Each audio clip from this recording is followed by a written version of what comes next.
भाइयों एवं बहनों, आप सबका शाश्वत ज्ञान गिरनार से चैनल में स्वागत और अभिनंदन है। भाइयों, प्राचीन काल से ही जप करना भारतीय पूजा उपासना पद्धति का एक अभिन्न अंग रहा है। जप के लिए माला की आवश्यकता होती है, जो विभिन्न प्रकार के माला का उपयोग जप में किया जाता है, जैसे रुद्राक्ष, तुलसी, बैजंती, स्फटिक, मोतियों या नगों से बनी हुई माला हो सकती है।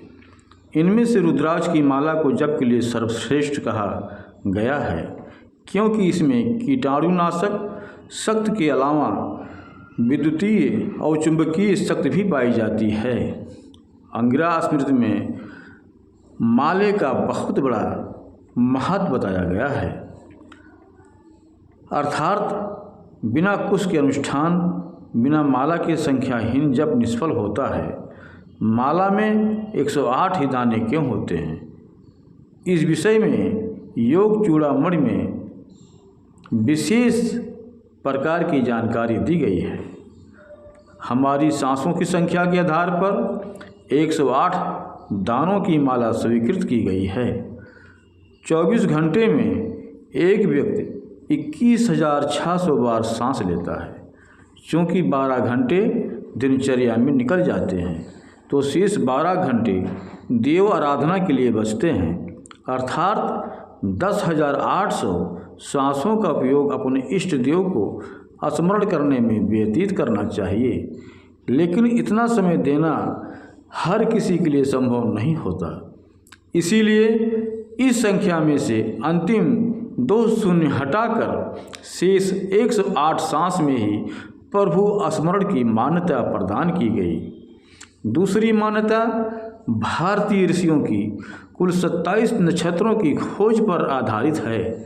चूँकि प्रत्येक नक्षत्र के 4 चरण होते हैं, अतः इनके गुणफल की संख्या 108 आती है, जो परम पवित्र मानी जाती है। इसमें श्री लगाकर श्री 108 हिंदू धर्म में धर्माचार्यों, जगत गुरुओं के नाम के आगे लगाना अति सम्मान प्रदान करने का सूचक माना जाता है। माला के 108 दानों से यह पता चल जाता है कि जब कितनी संख्या में हुआ। दूसरे माला के ऊपरी भाग में एक बड़ा दाना होता है, जिसे सुमेरु कहते हैं। इसका विशेष महत्व माना जाता है, क्योंकि माला की गिनती सुमेरु से शुरू कर माला समाप्ति पर इसे उलटकर फिर शुरू से 108 का चक्र प्रारंभ किया जाने का विधान बनाया गया है। इसीलिए सुमेरु को लांघा नहीं जाता। एक बार माला जब पूर्ण हो जाती है, तो अपने इष्ट देव का स्मरण करते हुए सुमेरु को मस्तक से स्पर्श किया जाता है। ऐसा माना जाता है कि ब्रह्मांड में सुमेरु की स्थिति सर्वोच्च होती है।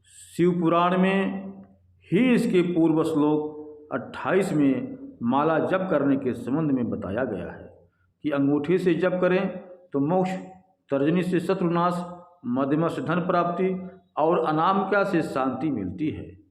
तीसरी मान्यता ज्योतिष शास्त्र के अनुसार समस्त ब्रह्मांड को 12 भागों में बांटने पर आधारित है। इन 12 भागों को राशि की संख्या दी गई है। हमारे शास्त्रों में प्रमुख रूप से 9 ग्रह माने जाते हैं। इस तरह 12 राशियों और 9 ग्रहों का गुणनफल 108 आता है। यह संख्या संपूर्ण विश्व का प्रतिनिधित्व करके ये संख्या को पूरा करता है, और यही सिद्ध हुआ है। चौथी मान्यता सूर्य पर आधारित है।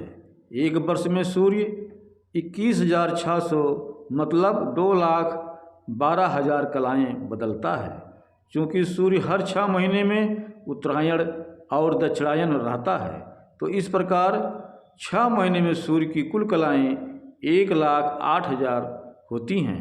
अंतिम 3 शून्य हटाने पर 108 अंकों की संख्या मिलती है।